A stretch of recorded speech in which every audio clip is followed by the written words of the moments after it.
آمد مصطفیٰ صلی اللہ علیہ وسلم۔ آج سے تقریباً 1450 سال قبل تمام دنیا پر ظلم و جبر اور جہالت کی تاریکی چھائی ہوئی تھی۔ اہل فارس آگ کی پوجا اور ماں کے ساتھ وطی کرنے میں مصروف تھے۔ ترک شب و روز انسانی بستیوں کو تباہ و برباد کر رہے تھے۔ بندگان خدا شدید اذیت میں مبتلا تھے۔ ان کا دین بتوں کی پوجا اور کمزور بے بس انسانوں پر ظلم کرنا تھا۔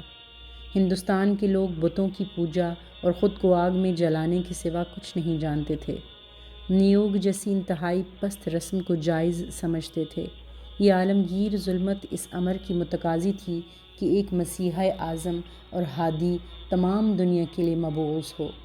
اس کے لیے خالق کائنات نے عرب کی سرزمین کو چنا۔ اس وقت سرزمین عرب تمام برائیوں کی آماجگاہ بنی ہوئی تھی۔ اہل عرب میں ہر طرح کی برائی موجود تھی۔ عرب میں زیادہ تر لوگ خانہ بدوشوں کی زندگی گزارتے تھے۔ ایک جگہ سے دوسری جگہ حرکت کرتے رہتے۔ جہاں پانی اور سبزہ نظر آتا وہیں ڈیرا جما لیتے۔ چارہ ختم ہوتا تو خیمے سمیٹ کر آگے چل دیتے تھے۔ یہی وہ بنیادی وجہ تھی کہ منظم شہر اور دیہات بہت کم تھے۔ لوگوں کا آپس میں میل جول نہ ہونے کے برابر تھا اور نہ ہی کوئی باقاعدہ مضبوط حکومت تھی۔ ان حالات میں طاقتور کا راج تھا، مظلوم کی داد رسی کرنے والا کوئی نہ تھا۔ طاقتور اپنی طاقت کے زور پر اپنی مرضی کرتا اور کمزور طبقہ طاقتوروں کی غلامی پر مجبور تھا۔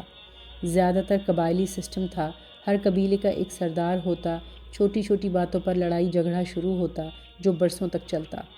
لڑائیوں میں بے شمار لوگ مارے جاتے۔ غالب قبیلہ مغلوب قبیلے کی عورتوں اور بچوں کو غلام بنا لیتا۔ شراب اور جوئے کی لت عام تھی۔ شراب پی کر سرعام فحش باتیں کی جاتی۔ خود پسندی، تکبر، غرور اتنا زیادہ تھا کہ کسی کو بھی خاطر میں نہ لاتے۔ عرب بہت زبان آور تھے۔ ان میں کئی بڑے شاعر بھی تھے، لیکن ان کی یہ خوبی بھی برائی میں کام آ رہی تھی۔ بےہودہ اشعار کہے جاتے، عورتوں کا نام لے کر فحش شاعری اور کہانیاں بیان کی جاتی۔ اگر کسی کے گھر بیٹا پیدا ہوتا تو خوب خوشیاں منائی جاتی، لیکن اگر کسی کے گھر بیٹی پیدا ہوتی تو اس کو زندہ دفن کر دیا جاتا۔ بیٹی کا سوگ منایا جاتا۔ جس کے گھر بیٹی پیدا ہوتی وہ اپنا منہ چھپاتا پھرتا۔ آپس کی لڑائیوں میں دشمنوں کو زندہ جلا دیا جاتا۔ عورتوں کے پیٹ چاک کر دیے جاتے۔ بچوں کو خنجروں اور تلواروں سے بے رحمی کے ساتھ قتل کر دیا جاتا۔ غرض کسی کی عزت و آبرو محفوظ نہ تھی۔ معاشرے کا سب سے مظلوم طبقہ عورتیں تھیں۔ عورتوں کی حالت زار بہت ہی قابل رحم تھی۔ عورتوں کے ساتھ حیوانوں جیسا سلوک کیا جاتا۔ جانوروں کی طرح عورتوں کو سرعام منڈیوں میں نیلام کیا جاتا۔ لڑکیوں کو اس خیال سے کہ جب بڑی ہوں گی تو ان کی شادی کرنا پڑے گی، پیدا ہوتے ہی بچیوں کو مار دیا جاتا۔ اکثر میاں بیوی میں نکاح کے وقت ہی یہ معاہدہ طے پا جاتا کہ اگر لڑکی ہوئی تو اس کو زندہ دفن کر دیا جائے گا۔ مرد و عورت کے اختلاط کی انتہائی گھٹیا صورتیں تھیں، جنہیں بدکاری اور بے حیائی، فحش کاری اور زناکاری کے سوا کوئی اور نام نہیں دیا جا سکتا تھا۔ نکاح کی 4 مختلف صورتیں تھیں۔ ایک صورت تو آج جیسی تھی، باقی 3 صورتیں صرف فحاشی اور زناکاری پر مشتمل تھیں۔ 2 سگی بہنوں سے نکاح کرنے کی رسم عام تھی۔ باپ کی وفات پانے پر بیٹا اپنی ماں کے علاوہ باقی سوتیلی ماں سے نکاح کر لیتا۔ اقتصادی طور پر عرب پوری دنیا سے پیچھے تھے۔ تجارت ہی ان کے نزدیک ضروریات زندگی حاصل کرنے کا سب سے اہم ذریعہ تھی، کیونکہ زیادہ تر وقت آپس میں لڑائی جھگڑوں میں صرف ہوتا، اس لیے اقتصادی حالت بھی اچھی نہ تھی۔ مردار کھانے کی عادت عام تھی۔ عرب میں زیادہ تر لوگ حضرت اسماعیل کی دعوت و تبلیغ کے نتیجے میں دین ابراہیمی کے پیروکار تھے، لیکن وقت گزرنے کے ساتھ ساتھ انہوں نے خدائی درس و نصیحت کا بڑا حصہ بھلا دیا تھا۔ ایک دفعہ ان کے ایک سردار عمرو بن لہی نے شام کا سفر کیا تو وہاں پر بتوں کی پوجا کو دیکھا تو متاثر ہو کر واپسی پر اپنے ساتھ حبل نامی بت بھی لے آیا اور لا کر اسے خانہ کعبہ میں نصب کر دیا۔ عرب میں بت پرستی کا بانی یہی شخص تھا۔ اس نے اہل مکہ کو بت پرستی کی دعوت دی، جس پر اہل مکہ نے لبیک کہا۔ اس طرح عرب میں بت پرستی کا آغاز ہوا۔ اس کے بعد طائف میں لات نامی بت وجود میں آیا، پھر وادی نخلا میں عزہ نامی بت رکھا گیا۔ یہ تینوں عرب کے سب سے بڑے بت تھے۔ اس کے بعد عرب کے ہر خطے میں بتوں کی بھرمار ہو گئی۔ جدہ میں بہت سارے مدفون بت نکالے گئے اور جب حج کا زمانہ آیا تو ان بتوں کو مختلف قبائل میں تقسیم کر دیا گیا۔ اس طرح ہر قبیلے اور پھر ہر گھر میں ایک ایک بت رکھ دیا گیا۔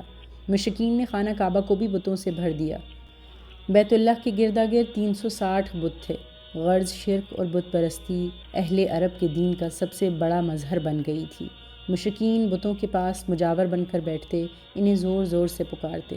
مشرکین عرب کاہنوں اور نجومیوں کی باتوں پر ایمان رکھتے، مختلف ہڈیاں گھروں میں لٹکاتے، بعض دنوں مہینوں میں جانوروں گھروں اور عورتوں کو منحوس سمجھتے، بیماریوں اور چھوت کی بہت زیادہ قائل تھے، روح کے الو بن جانے کا عقیدہ رکھتے تھے، بڑے درختوں کی پوجا کرتے تھے، بیماری کا علاج جادو منتر ٹونے ٹوٹکوں سے کرتے۔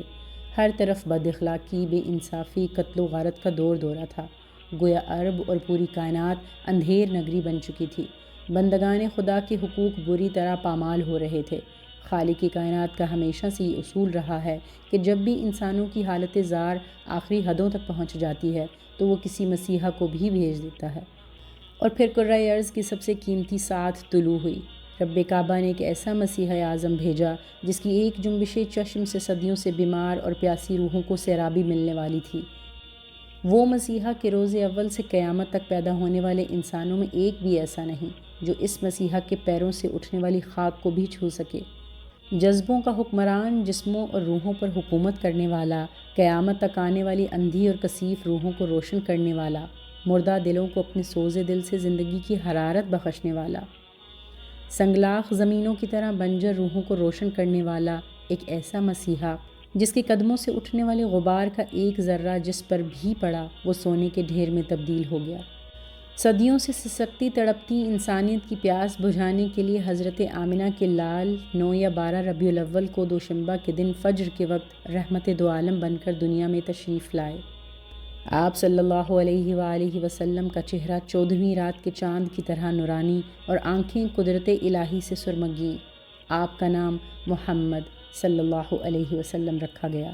حضرت آمنہ فرماتی ہیں جب آپ کی ولادت ہوئی تو میرے پورے جسم سے ایک نور نکلا جس سے ملک شام کے محل روشن ہو گئے۔ بعض روایتوں میں بتایا گیا ہے کہ ولادت کے وقت ایوان کسریٰ کے 14 کنگرے گر گئے۔ فارس کا ہزاروں سال سے جلتا آتش کدہ بجھ گیا۔ عرب کے سارے بت منہ کے بل گرے اور سر بسجود ہو گئے۔ بحیرہ ساوا خشک ہو گیا، اس کے گرجے منہدم ہو گئے۔ حضرت آمنہ کے لال کے نور سے ساری کائنات جگمگا اٹھی اور آپ کی خوشبو سے سارا عالم معطر ہو گیا۔